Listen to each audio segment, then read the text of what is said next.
Buenas tardes, queridos amigos de la Fábrica de la Ciencia. Hoy volvemos al antiguo Egipto y esta vez lo vamos a hacer de la mano de un nuevo amigo y colaborador, Ernesto Graf. Muy buenas tardes, Ernesto. Buenas tardes, muchas gracias por tenerme aquí. Bueno, pues con Ernesto, que ahora se va a presentar, vamos a hablar de una tumba muy cercana a la que estuvimos hablando el otro día con Gabriela, la TT-49, que su propietario fue Neferhotep. Luego también hablaremos de este propietario. Pero lo primero que vas a hacer es lo que te he dicho, te vas a presentar. Sí, buenas tardes. Mi nombre es Ernesto Grau y para ir un poco al meollo del asunto y mi relación con la egiptología, me tengo que remontar un poco más atrás en el tiempo, cuando yo era un niño, que estuve 3 años viviendo en Italia y en nada más y nada menos que en Turín, ¿no? Que todo el mundo conocerá el Museo Egipcio del Turín. Entonces yo, yendo a la escuela, siendo un niño, visité el museo. Y bueno, quedé embobado de la civilización egipcia y de ese momento que me encantó la egiptología. Cuando volví a Uruguay, que es mi país natal, empecé a estudiar egipcio jeroglífico cuando tenía 13 14 años y siempre me gustó el tema. Pero después la vida me llevó por otros caminos, porque en Uruguay a nivel académico no hay egiptología. Me dediqué al mundo de la informática, pero llegó un momento en que tuve que elegir entre, bueno, estar de lleno en el mundo de la informática y dejar un poco de lado la egiptología o volver a mis raíces y mi pasión, y bueno, ganó la egiptología. Y entonces me decidí, vendí todo lo que tenía en Uruguay y me mudé a Egipto y estuve casi 14 años viviendo en Luxor. Así que estuve desde mediados del 2010 hasta principios de este año, donde ya me mudé a Granada. Estoy ahora en Granada, estoy estudiando arqueología en la Universidad de Granada. Pero bueno, esos serían mis rodajes por el mundo egiptológico. También estudié un año y medio en la Universidad de Alcalá con Antonio Morales durante la pandemia. Y bueno, y el tema de vivir tanto tiempo en Egipto también me dio un conocimiento, ¿no? de la zona y de la gente que trabaja ahí, ¿no? Porque es una zona donde trabajan la gente que está en la frontera de la disciplina. Entonces, uno tiene posibilidades de conocer a mucha gente, interiorizarse de cómo trabajan muchos proyectos, y conocer además el lugar in situ, ¿no? De las cosas que estudiamos. Bueno, lo de los 14 años en Luxor ya lo hablaremos en otro momento, porque yo estuve una semana, hace un año aproximadamente, y no visité prácticamente nada porque tenía mucho trabajo, pero sí que es verdad que por la noche dábamos paseos y por ahí, por la zona donde tú dices, donde, de hecho, de la zona eh, donde se encuentra la tumba de la que vamos a hablar. Y puedo decir que es una maravilla. Ya no solamente visitarlo como turista, sino poder estar allí durante un tiempo para visitarlo tranquilamente y conocer, como tú dices, conocer a los que trabajan en esa necrópolis. Vamos a centrarnos en la TT-49 de Neferhotep, como he dicho antes. Luego hablaremos de este personaje, pero vamos a empezar primero por los dos contextos. Siempre que hacemos una visita a un yacimiento arqueológico, siempre hablamos de los dos contextos que para mí son muy importantes, que es tanto el contexto geográfico para ubicarnos dónde estamos y el contexto histórico. Y luego también el contexto del descubrimiento, que eso también para mí es muy interesante. Pero vamos a empezar por el contexto geográfico. ¿Dónde se encuentra esta tumba? Sí, los contextos son muy importantes, Geo, para entender lo que estamos estudiando. Y a nivel geográfico, esta tumba se encuentra en lo que llamamos la necrópolis de Joja. Que eso, la división de la necrópolis es una división moderna. Los antiguos egipcios no tendrían este tipo de divisiones tan modernas, pero para que la gente se ubique, es una zona de la necrópolis tebana, lo que llamamos la tumba de los nobles, que está muy cerca del Bahari, ¿no? Si miramos del Bahari de frente, estaría a la izquierda del Bahari, cerca del inicio de la carretera. esta tumba estaría básicamente en una zona intermedia entre donde está el templo Tutmosis III, que excava Miriam Seco, y la TT-39 que excava Gabriela. Así que somos como compañeros de zona geográfica, por lo menos. Es curioso porque hablando del templo de millones de años de Tutmosis III, eh, hay una carretera que separa el yacimiento. Pero bueno, son cosas de Sí, sí. que no se Cosa tenían del en Egipto cuenta. moderno. Sí, no sé.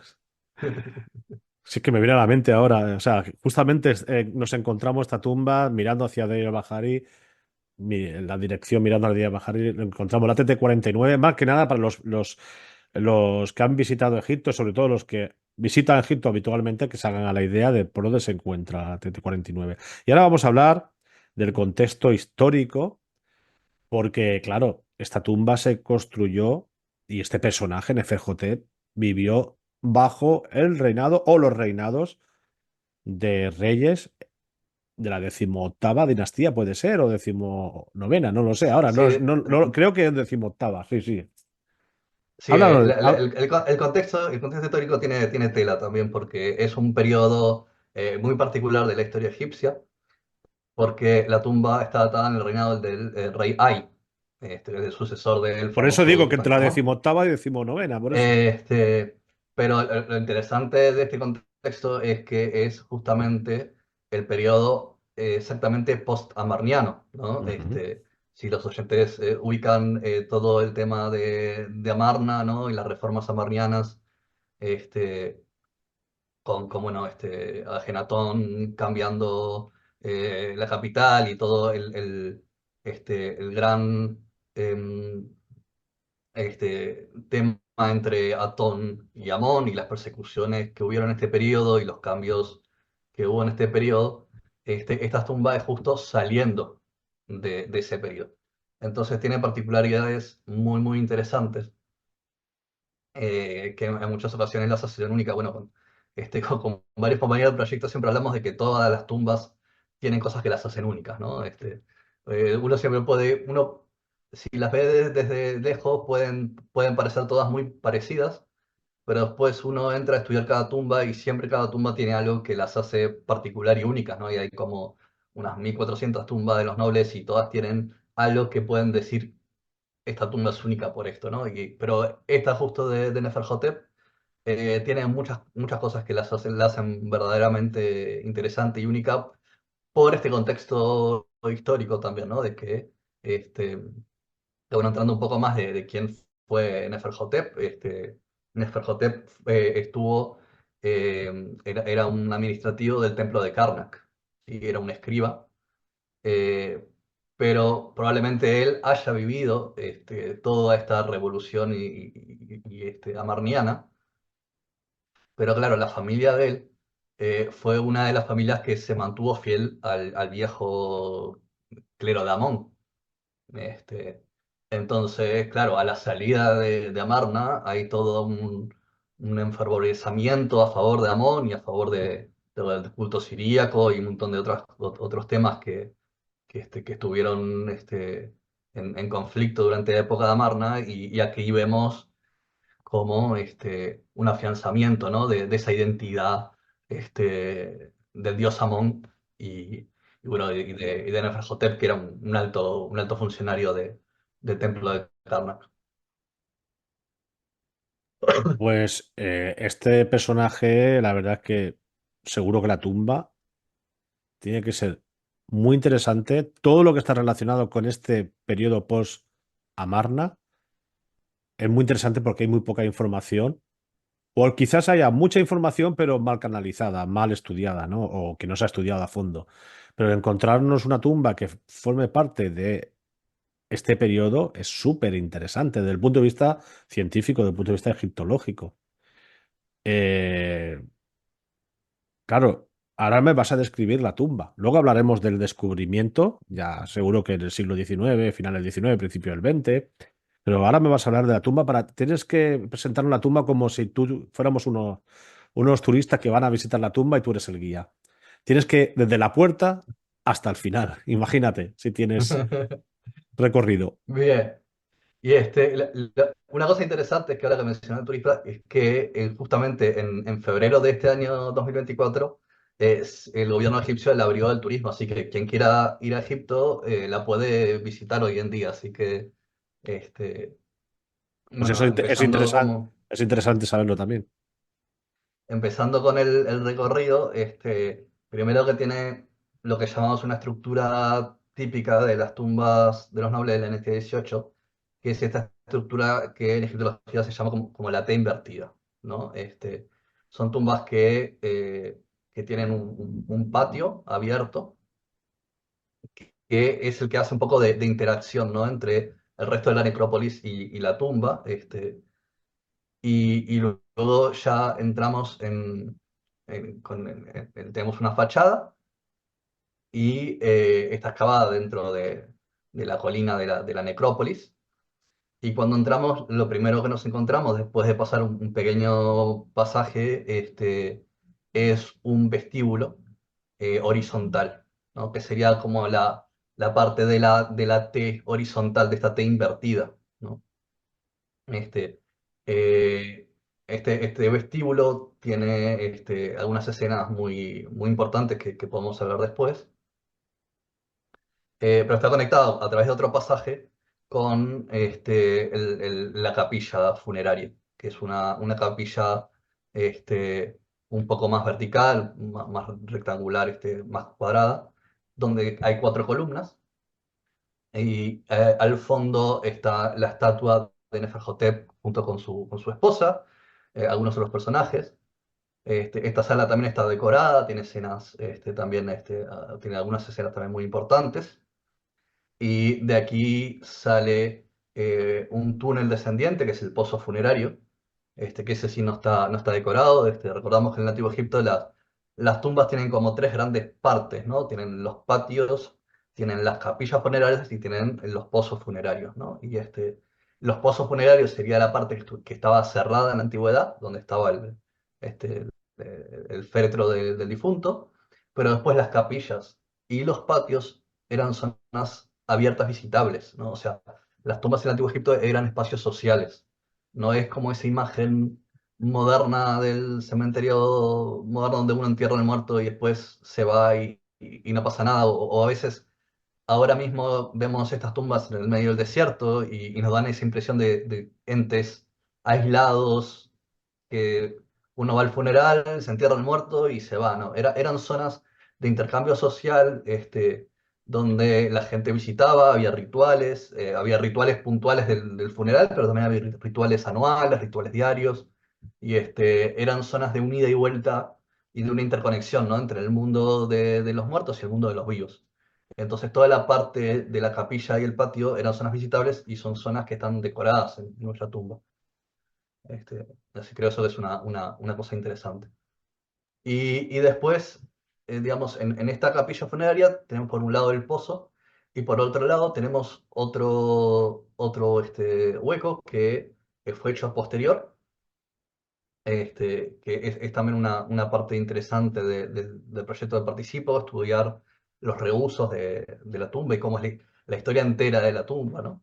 Porque son parte también de la historia del sitio, que está asociado a un enterramiento posterior, quizás no tan posterior, pero posterior, de que tenemos poca información, pero hoy en día podemos saber un poco más. Pero eso también no es visitable hoy en día, pero se ve una puerta que daría lugar a otro pozo funerario donde estaba este enterramiento. Así que básicamente esa es la estructura general de la tumba, ¿no? Lo más llamativo son las grandes estatuas al final de la capilla funeraria, con las cuatro columnas, y el vestíbulo transversal, que es muy típico de las tumbas de esta época. Entiendo que habría una estela de falsa puerta, ¿no? Sí, Eh, hay varias, para- Ujú. hay varias estelas a las puntas del vestíbulo, de cada lado hay una estela, y también hay otra estela en la fachada de la tumba, que da al patio. Eh, la verdad es que me estoy haciendo la idea de la tumba ya. pero sí que es verdad que también la representación. Tú eres epigrafista. Bueno, Sí. entonces tienes que conocer perfectamente todo lo que aparece en esas representaciones, todo lo que está, sobre todo, escrito. Sí, o sea, para ponernos en contexto también del trabajo que hago y del proyecto, yo pertenezco a un proyecto que se llama Proyecto de Conservación e Investigación de la tumba de Neferhotep. Hay que recalcarlo más que es TT-49, porque hay otros Neferhotep que son también famosos, que son de otras tumbas. Hay un Neferhotep muy famoso también que es de TT-50, que es una tumba muy conocida por ciertos textos del arpista y más. Este es otro Neferhotep, es TT-49. Así que no hay que confundir los personajes, pero bueno, este proyecto empezó mucho, yo soy una incorporación muy reciente a este proyecto empezó en el año 99, 2000, este, y siempre tuvo dos patas fundamentales, una pata en la investigación y otra pata en la conservación, porque ahora vamos a ver cómo estaba esta tumba. Y a nivel del proyecto en sí, ha estado liderado por una investigadora argentina, Violeta Pereira, de la Universidad de Buenos Aires. Justo este año, bueno, Violeta ha dedicado más de 25 años de su vida al estudio de esta tumba o más. Así que se ha retirado a nivel oficial de la academia. El proyecto este año, en la próxima campaña, va a estar liderado por investigadores del Museo Nacional de Brasil, aunque Violeta evidentemente sigue también incorporada al proyecto. Este, pero bueno, las dos patas iniciales fueron esto, conservación, que está liderada por un equipo de conservadores alemanes, y la investigación que ha estado liderada por investigadores argentinos. A medida que han avanzado las campañas, según la necesidad que se fueron viendo, se fueron incorporando otros equipos de Italia, de Brasil, bueno, yo que soy de Uruguay, otro compañero fotógrafo también que es de Uruguay, este, y nos hemos ido incorporando a medida de que se fueron viendo el- las necesidades del proyecto. En mi caso particular, yo me incorporé en el año 2008, perdón, 2018, Eres muy justo joven, antes ¿eh? Para... de... Sí, sí, sí, sí. No, no, el 2008 no estaba ni en Egipto. No, en el 2018, a medida de que, bueno, se fue avanzando el trabajo de conservación, entonces también se fueron haciendo disponibles más textos, porque esta tumba sufrió un incendio, entonces originalmente había poco texto visible por cómo estaba. A medida que fue avanzando la conservación, se fueron haciendo más patente la necesidad de trabajar más sobre los textos. Y bueno, me incorporé al proyecto. Primero, mi rol en el proyecto también ha ido evolucionando. Primero me incorporé más que nada la tarea de digitalización de los textos.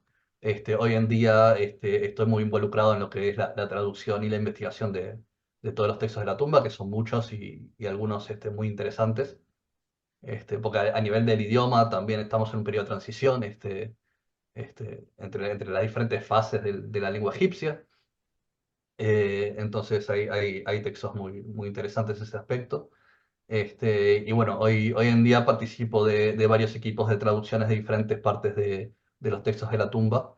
Pero sí recalcar que todo esto es un trabajo en equipo, que a veces somos relativamente independientes, pero estamos todos coordinados y conectados. Y a nivel del trabajo de textos también es muy difícil trabajar un texto egipcio solo, ¿no? Porque, bueno, ya viendo el título, ¿no? Que estamos en la fábrica de la ciencia, ¿cómo hacerse ciencia, ¿no? La ciencia implica discusión, implica, o sea, uno no puede hacer ciencia solo. ¿Sí? Uno necesita siempre sí justificar y defender sus ideas, pero también estar dispuesto a incorporar miradas nuevas, ¿no? Y la ciencia justamente nos da esas herramientas para decir, bueno, hey, mira que capaz que esta forma en que tú lo estás viendo también se puede ver de esta otra, ¿no? Y ahí necesitas un trabajo en equipo, así que en esto somos varios los que estamos involucrados. Yo tengo el honor de estar en varios, en varios equipos que trabajan estos textos de la tumba. Como he dicho antes, ahora vamos a hablar de una parte de la historia de esta tumba. Has comentado una cosa que me interesa también mucho antes de pasar a la siguiente pregunta, porque yo recuerdo cuando estuve en el Cairo, estuve dando clases en un instituto de los salesianos y, y los frailes del instituto, que viven allí y trabajan allí como profesores, pues me preguntaron que dónde había estado trabajando en Luxor y digo, mira, pues he estado en tal sitio, tal, y dije la palabra Tebaida. ¿Para qué dije eso? Se me llenaron aquello de frailes, claro, piensa que la Tebaida para el mundo del cristianismo es muy importante porque ahí empiezan los primeros cristianos que más tarde acabaron siendo pues monjes, ¿no? Como San Antonio Abad y todos estos. Esta tumba fue ocupada también por que se sepa, por algún miembro de aquellas primeras órdenes cristianas que Del decide, cristianismo no tenemos, no tenéis no constancia. tenemos constancia del cristianismo. Sí fue ocupada a finales del siglo XIX, por una familia local. Ujú. Se usó por a un tiempo se usó como Como establo, y establo. almacenaje de granos Muy y típico demás también, ¿eh? Lo alimentos. de los establos. Es muy típico. Entonces también hay cierta parte del daño debido a eso. Este, pero el principal problema que tiene esta tumba es que sufrió un gran incendio. Ujú. Este, no sabemos exactamente cuándo, pero suponemos que alrededor del 1827-26 por ahí. ¿Por qué? Em, Primero que esta tumba fue visitada por todos los famosos exploradores europeos de la época. Fue visitada por Hay, por Champollion, este, eh, por Wilkinson, muchos de los grandes nombres de principio del siglo XIX. Y Hay hace un dibujo dentro de esta tumba, que está datado en el año 26, en 1826, donde se ve que había un gran almacenaje de momias en la capilla. Estaba toda llena de momias. De hecho, en ese momento la puerta estaba bloqueada, centrada por un agujero en la parte de atrás, cerca de las estatuas. Este, pero bueno, él dibuja esta escena con todas estas montañas de momias que él dice que son momias normales, ¿no? O sea, estamos hablando simplemente de un lugar de almacenaje de diferentes restos momificados. Pero cuando Champollion al año siguiente va a visitarla, él ya indica que estaba toda quemada la tumba. Vale, entonces es probable que en algún momento entre el 26 y el 27, no sabemos si por locales y por británicos y por franceses, todo el mundo se echa un poco las culpas y escorre el balón, ¿no? De qué fue lo que pasó, pero lo cierto es que sufrió un gran incendio.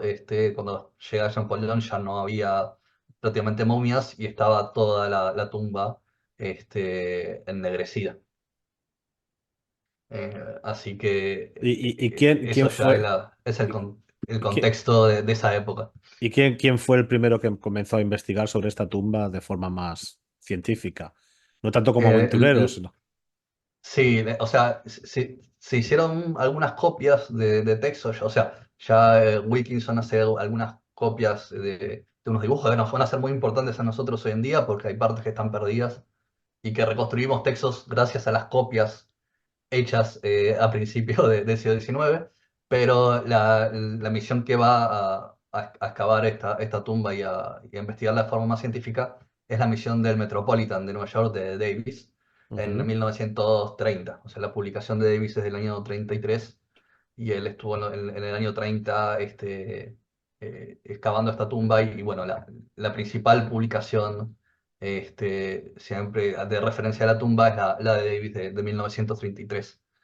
Este, pero claro, ya ahí ¿qué pasó en el medio? Luego de este incendio se empezó a usar, en algún momento después se empezó a usar la tumba como establo, como te decía. A esta familia la mueven de dentro de la tumba a finales del siglo XIX, pero la dejan sigue usando el patio, hasta que bueno, llega Davis en los años 30 y empieza a excavar y a investigar esta tumba. Pero claro, ya tenía un montón de daños, ¿no? No sé, o sea, el incendio, el uso posterior. Este, entonces, claro, Davis hace una muy interesante publicación, eh, pero claro, hay cosas que hoy en día estamos viendo que Davis no pudo ver, por el estado en que estaba. Al mismo tiempo pasa al revés, hay cosas que Davis vio que se han ido perdiendo a lo largo del último siglo y que hoy solo tenemos la publicación de Davis para contrastarla. Entonces es un ida y vuelta, entre los primeros copistas de la tumba del siglo XIX, Davis y después ya, a partir del 2000, nosotros, ¿no? Entonces somos como tres grandes puntos de referencia donde ninguno realmente tiene la visión completa de lo que pasó, ¿no? Entonces hay un poco que reconstruir en base a lo que cada uno, pudo ver.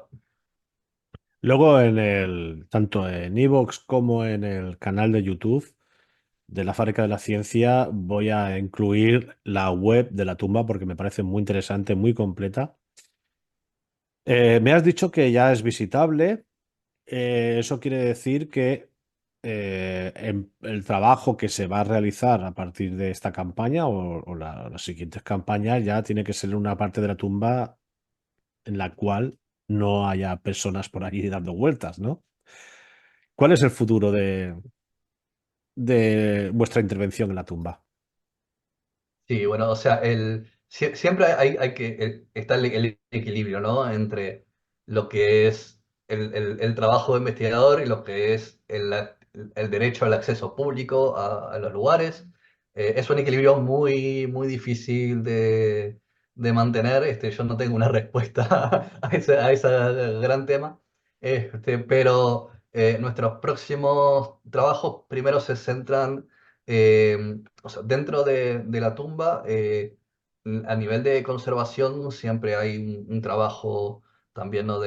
Bueno, de vigilar, ¿no? De que las visitas no produzcan daños, ¿no? Eso siempre, este, el gobierno egipcio también es muy vigilante en eso. Queda un pequeño trabajo de los conservadores, una limpieza más que se puede hacer. Eh, Nos queda después el finalizar el trabajo de epigrafía, bueno, todas estas cosas, en realidad importan en la medida de que uno también las divulgue y las publique, ¿no? Entonces, hay un montón de trabajo fuera de la tumba que se hace, ¿no? A lo largo del año, para preparar las publicaciones y bueno, en eso estamos. Sé que es un trabajo bastante arduo y lento, pero que es necesario. Y a nivel ya in situ, em, como dentro de nuestra concesión también cae el patio, y este patio es compartido, por otras tumbas. También estaríamos empezando a, investigar un poco estas otras tumbas, ¿no? Más allá de la tumba de Neferhotep. Hay tumbas de varios periodos, desde el Reino Antiguo hasta la época ramésida. Este, Así que es un trabajo que nos va a llevar también bastante tiempo, de a poquito, siempre coordinando con bueno, las exigencias administrativas del gobierno egipcio de turno. Pero no, esa es un poco la idea, del proyecto. Ahora mismo nos estamos centrando en terminar todo lo que es, a nivel de publicación y ir chequeando todos los pequeños datos, ¿no? Esto es una cosa que es muy trabajo de hormiga, y muy pasional también, ¿no? De que también vamos yendo y viniendo, y a medida de que nos vamos, interiorizando en la investigación, también vamos cambiando de opiniones, vamos, revisando y ajustando datos para que sea lo más fiel y científico posible. Y bueno, en eso estamos en el día de hoy. Bueno, con que nos quedan todavía unos minutos, me gustaría que ver si nos puedes contar alguna anécdota curiosa de esos 14 años que tuviste la suerte de vivir allí en Luxor. ¿Alguna anécdota relacionada con el mundo de la arqueología o no? Yo tengo una anécdota y estuve una semana, es que eso es muy habitual allí, pero yo nunca la había vivido, que fuimos a comprar unos cordeles lejísimos, tres en una moto y sin casco. O sea, yo cuando lo cuento a la gente, a mis amigos de aquí, pues se dicen que tres y sin casco. Yo, yo he visto 6 en una moto, 7. Sí, sí, pues. Pasa que éramos tres tíos grandes, o sea, pero que seguro que tú tienes, a lo largo de todos estos años, tienes Tengo, muchas anécdotas súper tengo muchas interesantes. anécdotas. Tenemos Pero unos 5 minutos, o sea que lo podrías. mira, hay algo que me gusta contar. Porque, a ver, uno siempre también tiene, uno ve las cosas también desde el punto de vista un poco etnocentrista siempre, ¿no? Cuando habla de Egipto y estos lugares tan lejanos y demás. Yo llegué a Egipto a mediados del 2010. No sé si recuerdan qué pasó en enero y febrero del 2011, Sí, sí, sí, ¿vale? tanto. Eh, yo llevaba 6 7 meses en Egipto y se me oponen a hacer una revolución. Me lo estoy Así imaginando ya, porque. como de bienvenida. Yo tengo la suerte de, ya de viajes anteriores, conocer una familia egipcia allí. Yo no, esto creo también es importante, ¿no? De que cuando uno va a un lugar también, no vivir en su torre de marfil, en su complejo Te doy toda la turístico, ¿no? razón, Sino sí, que sí. yo viví junto a esta familia que me adoptaron como uno de ellos. Y hoy en día yo pertenezco a la tribu de ellos. Este, y, y era una familia que anteriormente vivía en el viejo pueblo de Gurna, el que estaba construido sobre la tumba de los nobles. Ellos vivían prácticamente al lado de la tumba de Naj, Mm, frente al Rameseu. sí, sí, sí. Yo de hecho llegué a vivir un mes ahí en el 2007, pero eso es otra historia. Y bueno, el gobierno, cuando destruyó la vieja urna y los movió más lejos, ¿no? Al pueblo que se llama Nueva Urna, que es donde yo vivía. Pero ellos siguieron teniendo, o sea, siempre fue gente que tuvo mala reputación en general, porque siempre al estar viendo cerca de las tumbas tuvieron la reputación de ser ladrones de tumbas y toda esta mística negra que se formó alrededor de esta gente. Pero esto que viene, aquí viene a que en el 2011, durante la revolución, eh, en Luxor no pasó tanto, pero esto fue en el 2000, no, fue en el 2011, sí. Este, que hubo un periodo donde el gobierno, la policía desapareció y los militares desaparecieron y abrieron las puertas de las cárceles. Entonces, empezó la gente delincuente empezó a salir de las cárceles y hubo unos grandes días de pánico, ¿no? Bueno, la policía no estaba por ningún lado y estaba toda esta gente escapando de las cárceles. Y bueno, en muchos en lugares de Egipto hubo muchos saqueos de antigüedades. Sí, en Abusir, en Saqqara, en Giza, en Egipto Medio, en Asuán. Hubo la verdad bueno, habían saqueado hasta el museo del Cairo, recuerdo. Hubo muchos saqueos. ¿Qué pasó en Luxor? Toda esta gente dejaron a las mujeres de las familias encargadas de la protección de los poblados modernos y los hombres se fueron a los sitios arqueológicos a proteger los sitios. Hicieron cadenas humanas en el Valle de los Reyes, hicieron cadenas humanas en Karnak, hicieron cadenas humanas en la tumba de los nobles, los propios egipcios locales. Ujú. Y en Luxor fue uno de los pocos lugares de Egipto donde no hubo un saqueo durante la revolución del 2011. ¿sí? Y Interesante. creo que esto es importante, ¿no? Para mostrar realmente toda esta gente que a veces uno va como turista, ¿no? Y también son a veces pesados, bueno, te intentan vender un montón de cosas. Pero es gente que realmente en su fibra interior está compenetrada con los lugares donde habita, ¿no? Son gente que lleva conviviendo con los sitios del Egipto antiguo por siglos y generaciones, ¿sí? Y eso es parte de su identidad.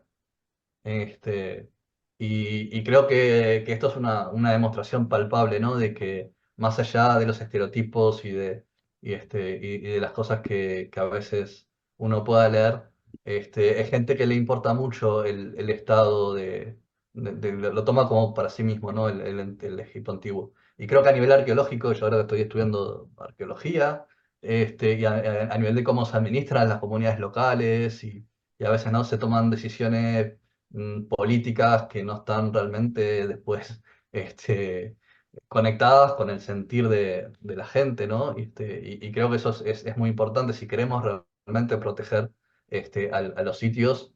Se empieza por la comunidad local, ¿no? Pues al final son los que viven ahí, son los que están ahí Ujú. y son los que día a día interaccionan con estos sitios.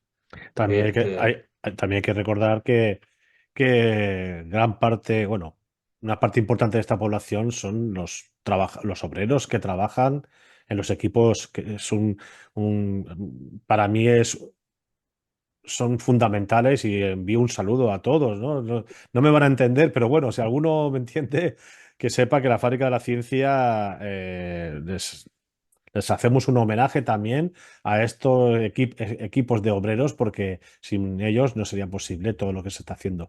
Pero eh, Efectivamente, sí. tenemos O que sea, dejarlo aquí. muchos son conservadores, inspectores, Ujú. han estado siempre en contacto con la egiptología también. Es una pena, lo tenemos que dejar aquí, pero bueno, vamos a seguir Ujú, contactando contigo. Tú ya eres, ujú. como dijo Irene Cordón, tú eres operario de la fábrica. Te nombramos operario, es un título honorífico que todos los que pasan. Lo pondré entre mi listado de títulos, Sí, sí, seguro. lo tienes que poner en el Este... currículum. Soy operario de la Fábrica de la Ciencia. Eso quiere decir que, bueno, pues que formas parte de esta maravillosa familia, cada vez más amplia desde el ámbito egiptológico. Algunos oyentes me están diciendo, oye, ¿qué pasa con el espacio? ¿Qué pasa con la física? Digo, bueno, tranquilo, poco a poco. Todo llega. Lo que pasa es que ahora muchos equipos están trabajando ya, han empezado a trabajar y tengo que hacer muchas entrevistas sobre Egipto y luego ya haremos un descanso. Pero lo tenemos que dejar aquí, se nos agota el tiempo. Muchísimas gracias, Ernesto, y en breve nos pondremos en contacto contigo para seguir hablando del antiguo Egipto. Muchas gracias. No, bueno, muchas gracias a ti. Ha sido la verdad que un verdadero placer. Se ha ido volando el tiempo. Y bueno, cuenta conmigo para futuras obras en la fábrica. Muchas gracias.